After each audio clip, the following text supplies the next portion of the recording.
Epcot's International Food and Wine Festival is a fan favorite event. It celebrates delicious cuisines around the globe, spanning the course of several months, and including special events and entertainment, as well as numerous food and beverage booths. It is a really cool event to experience, but it can also be extremely overwhelming if you've never been before. What's up, everybody? It's Nick with Who Dat Travel. I'm here with another Disney edition, this time telling you the 7 rookie mistakes to avoid at Epcot Food and Wine Festival. And here we go. I am a huge fan of the Epcot festivals, and the wife and I try to make sure that we hit every festival, but Food and Wine is the one that is probably the do not miss festival. Now, if you've seen any of my vlogs, you know that, well, I'm kind of a big guy, and I like my food. So this festival is definitely right up my alley. As of the release of this video, the wife and I are actually at Disney for the Food and Wine Festival. So definitely look forward to what our thoughts on this year's festival were. My goal for this video, though, is to help you become more prepared and avoid some of the rookie mistakes that we've made throughout the years at the Food and Wine Festival, as well as some of the missteps that we've seen others make. Here are some of the things to avoid at all cost. First, going on a Friday night or a Saturday. Now, this is a huge one. Epcot is a favorite of locals to go, especially on the weekend nights, to get dinner. So, yes, the wait times for the rides will be low, but the World Showcase can be absolutely jam-packed with festival goers. I have seen and been in lines for some of the festival booths that are almost an hour, just to get some food or a drink on the weekends. This means that you may only be able to go to a few booths. Now, you still can have fun on the weekend, but really you will be able to go to more of the booths that you want to if you can go during the week. Early in the day, of course, is a little less busy than that of the evening even, so just a little bit of a bonus tip. Next is not looking at the menus in advance.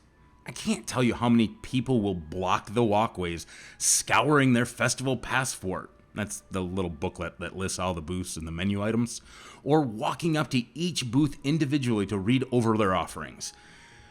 Clearly, they've done no research ahead of time. Now, I'll admit it, I still go up to the signs of each booth, but normally it's just to make sure that they have the fare that I was absolutely wanting and that I thought they had. It will save you a lot of time and headache to look over the menus before your trip. Maybe watch some of your favorite trusted YouTube channels and make a list of the things that you want to try. Then, when you arrive, you can have a little bit of a game plan and won't have to stress over figuring out all of the spots. Next is having eyes bigger than your stomach. Now, as I said, I'm a big guy, but with over 24 booths and a ton of delicious menu items and drinks to choose from, it's easy to want to try as much as you possibly can, especially if it's your first and maybe only visit. But it's important to know your limitations too. You can't eat it all. Trust me, I've tried. I normally try. I fail every time, but I still try. I'm not a quitter. Well, keep that in mind when you're doing your research to get ready for the fest. Make sure that you list your must-have items. Make it a priority to get those, and if you're still hungry, you can always eat more. The wife and I normally do share a lot of our fest food. Now, if one of us really wants something, we'll order it on our own, and we make sure that we get at least one bite, just so we can taste and we can experience it. The next mistake to avoid: expecting to get ice water at the booths. Florida is hot. Yeah, shocker, I know. But the Food and Wine Festival is also during a time of the year that it is incredibly hot and humid. Unfortunately, since the food and wine booths are not permanent dining locations, they don't have the ability to serve free tap water. So, keep in mind that you will either have to wait in line at another dining location just for water, pay for a bottled water, or find drinking fountains to refill at. This is why we always recommend carrying a refillable insulated water bottle. We carry Yetis, and definitely stock up on your ice water.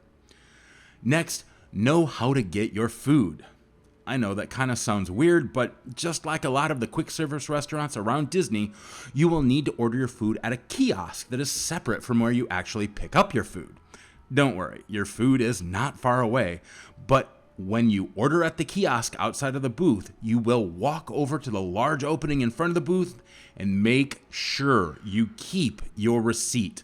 I know it's about 15 feet, but you know what? I've lost a receipt or two in that 15 feet. You're trying to deal with your kid, you're trying to deal with your spouse, and you have no clue where that receipt just went. But you will need to hand that to the cast member that's there. They're going to tear it, and then when you will get your food and your drink. Sometimes it does take a little bit of time, depending on what you've ordered, for the workers to put your food together, so you may have to stand a little out of the way of other people that are maybe getting some simple things. I will warn you, there is not a lot of room around of the booths, so if you're part of a larger group, maybe more than two, and you're all paying together, there's really no reason that your entire party has to get in line.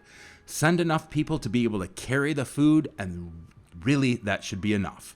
Now, there is a caveat to that. Unless alcohol is involved, there is a limit to how many drinks they will actually let you carry. I believe it is 2. Now, I know I already scared you by saying that I've spent an hour in a line just to get food. However, that is my next rookie mistake. Don't get discouraged by a long line. The lines for most of the festival booth can look pretty long. However, don't let this discourage you from getting in line if it's something that you have had your heart set on. This is really why you should make a list of things that you really can't miss. As we stated earlier in the video, there are times of the day that the lines will be shorter, and if you can, try to prioritize some of those booths that you know are going to be busy at those times. If you can't do that, just jump in line and drool about the amazing food that you're about to have. The last rookie mistake is thinking that you can't visit the regulars. A lot of people have the mindset that if they are going to the Food and Wine Festival, especially if that's your first time, then you should only focus on the booths and the special offerings. While this is definitely a valid way to do things, you can definitely miss some of Epcot's many amazing permanent dining options. What I'm saying is that you shouldn't feel like you can't enjoy those permanent dining options as well. We personally enjoy doing table service dinners as a little break from the day, and a little longer stay in the air conditioning is always welcome. One of our favorite spots is to hit Spice Road Table. You can still have some amazing exotic food, and if you time it right, you can have an amazing view of the amazing fireworks. Yeah, it's a lot of amazing stuff. Now, Epcot's Food and Wine Festival is incredibly popular, and with good reason. It is something every Disney fan should experience. Hopefully you can learn from some of our mistakes and avoid these 7 blunders for an even more magical visit. What mistakes have you made that I didn't list, or maybe that you've witnessed at the Food and Wine Festival? Let us know in the comments. Again, I'm Nick with Who Dat Travel, and I hope that this video helped. If it did, please give it a huge thumbs up. It really does help spread the message of this video to others so they can get helped as well. And of course, if you would, hit that subscribe button and then click the bell to be notified when I release new content so you won't miss one of my videos. With that being said, I hope everybody has a great day, and we'll see you real soon. Bye-bye, everybody.